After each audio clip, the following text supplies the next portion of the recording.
Michigan beats Michigan State 31-20. They ran for 276 yards, played a very conservative game.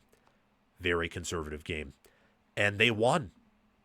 They did what good teams do. They go on the road, beat their rival, and beat them by double digits. Michigan is not a great team. I think this game showed that. I think a great team does a better job against this MSU team on the road. But then again, it's a rivalry. I think that Smith and especially Joe Rossi coming down from the booth showed they understood it more. And Michigan State played their hearts out, and it just wasn't enough. Before I continue, liking the video, watching the video all the way through, and commenting your thoughts down below are the best ways to support the channel, as they help push me into the algorithm, help me to receive a larger paycheck that I can use to reinvest in producing elite analysis for you all. Subscribing to the channel, hitting the notification bell, sharing the video around, and supporting us in other ways that you can find out via the description are other awesome ways to support our operation at College Football with Sam. We are becoming the best. We want to be the best. Thank you all for making that possible.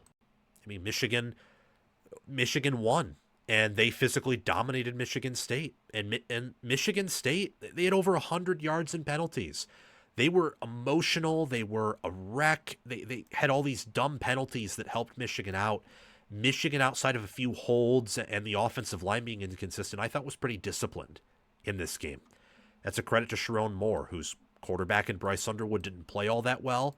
They didn't ask him to play well. Justice Haynes, 2 touchdowns, 152 total yards. Jordan Marshall broke over 100. Michigan is quietly building one of the better rushing offenses in America. And they got 4 sacks, 6 TFLs on the day. Zavada made his only field goal attempt. Hudson Hollenbeck punted well, actually out-punted Ryan Eckley, which is pretty impressive if I say so myself. They're quietly building a pretty impressive rushing offense, and the defense every week, slowly but surely, is getting better. I mean, they're averaging 5.8 yards per carry for 22 rushing touchdowns, 1,761 rushing yards on the year. Michigan State averaged 3 yards per carry, but a lot of that was on one long run by Mekhi Frazier that was well blocked and well schemed, and Chiles sacrificed his body to do that. Michigan holding Chiles to 4.6 yards per pass attempt is pretty impressive, and they did a good job limiting Nick Marsh and those receivers through much of the game. And Michigan State had that late cover. One point it was 31-13. Their backup QB gets into the end zone with a touchdown connection, and boom, 31-20. Michigan is bowl eligible. Michigan enters a game against Purdue at home next week before getting a much-needed bye to prep for Ohio State and their trips to Northwestern and Maryland. And for Michigan, look, their playoff hopes are alive. They just got to win out. If they do, they're certainly in with a win over Ohio State.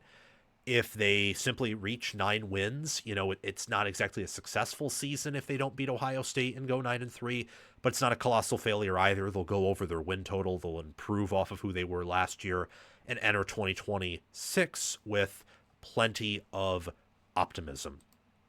For Michigan State, it's a similar situation to Wisconsin, not quite as bad. I think Michigan State's a better team than Wisconsin and better coached, but the coaching job's been poor. The roster has just not fit together in the way that I thought it would.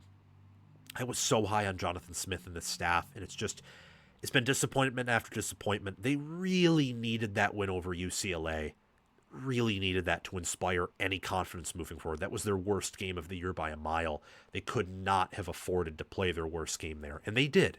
And the team quit there. They rallied against Indiana. They rallied against Michigan. Like, the team didn't quit in those games, but they were just out-talented in the Indiana and Michigan game and didn't have much of a shot at winning if those teams didn't mess up a bunch, and they didn't. They played more disciplined football than Michigan State did. If Smith is at all going to survive, they need to beat Minnesota, Penn State, Maryland, and maybe somehow Iowa. Though with how good Iowa's looked, I don't think you're winning that game on the road. We'll see if Michigan State wins a game at all for the rest of the year. If Smith doesn't get fired and they allow him to coach out for the rest of the year, if they go 6-6, at that point you probably keep him. But it's been rough. It's been so rough. And many know I'm a Michigan fan, but I want Michigan State to be good in the same way I want Ohio State to be good. Like, playing good rivals is fun. It's also good for Michigan. It's good for both of those teams. I want Michigan State to be good again. We'll see, though. That will not be the case this year, and I don't know how long it will take to get there. As for Michigan, their playoff hopes are alive in front of them. USC and Oklahoma were not pretty losses, but Oklahoma should go 8-4, maybe 9-3. Washington, that was a good win, I think. Nebraska, they went bowling as of yesterday. They'll probably win 7 or maybe 8 games. Washington will probably win 8 or 9. They could even win 10 theoretically. USC is probably going to finish with 8 wins, could even finish with 9. I mean, Michigan, they're getting better. Their 2-game stretch against Washington and Michigan State, I think, is their most impressive 2-game stretch of the year. More impressive than CMU. It's a bad MAC team. Of course, they're going to beat them by that much. I think more impressive than Nebraska. The way that they've run the ball against Washington and Michigan State has been more sustainable than the way they've run the ball at any point throughout the year. Less big runs, but much better in the short intermediate situations, much better at power running, and that's an encouraging sign. They should beat Purdue. They're not guaranteed to beat Northwestern or Maryland, but they should beat those teams too. The season, if they get through those 3 games, is going to come down to the game against Ohio State, where they could, in theory, if they win that game, they could go to Indy. They would certainly, more importantly, be in the college football playoff. If I'm Michigan, I want to beat Ohio State, but I do not want to go to Indy. I do not want to incur that 3rd loss, which I don't think Michigan would be out of the playoff picture, but they'd be playing probably the 5 or 6 seed if they were to lose that game, which probably means the loser of the SEC or Big Ten championship or a really good team. Like, maybe they play 11-1 Oregon on the road. No bueno. That's a horrible matchup.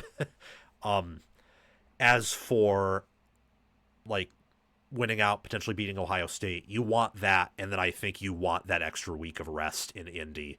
You don't want to go there. I mean, maybe that's a loser mentality, but this team has a shot at beating Ohio State because they've played easier competition leading up to that game, and it's at home and it's a rivalry. If they played Ohio State back-to-back, they would not win both of those games. If they had to play a team like Ohio State, so beat Ohio State, but then have to play, say, Oregon or Indiana in Indy, and at that point you'd be probably playing Indiana, you would not beat Indiana in Indy. You wouldn't beat Ohio State in a rematch in Indy. This team is just not great. They're not elite or near elite. At best, they're going to be great. And Ohio State and Indiana are both elite relative to this year. So the hope is you win out, you get to the playoffs, and then whatever you do in the playoffs, the season's a success as long as you win 10 games. You win 9, lose to Ohio State, the season is not a success. By virtue of winning 9, it's probably not a total failure. It's just not a success, so it's a disappointment. But all things considered, you have Underwood, you're bringing a good recruiting class, you have money to spend in the portal, and you've shown signs of progress in coaching. Solid win for Michigan, another painful loss for Michigan State. Thanks for watching this video. Make sure, if you haven't already, to like the video, subscribe to the channel, hit the notification bell, comment your analysis and thoughts down below so I can reciprocate my thoughts with you in the comment section, and check out anything on these end screens that are up here. Whether it's a recommended video, or playlists for teams that I'm talking about in a preview, prediction, or a reaction, make sure to hit the notification bell on those, scroll through them, and watch any suggested videos if you are interested. Thank you for helping College Football with Sam become the best and the biggest college football brand and channel on YouTube and other social media platforms. We will reach that one day because of your support.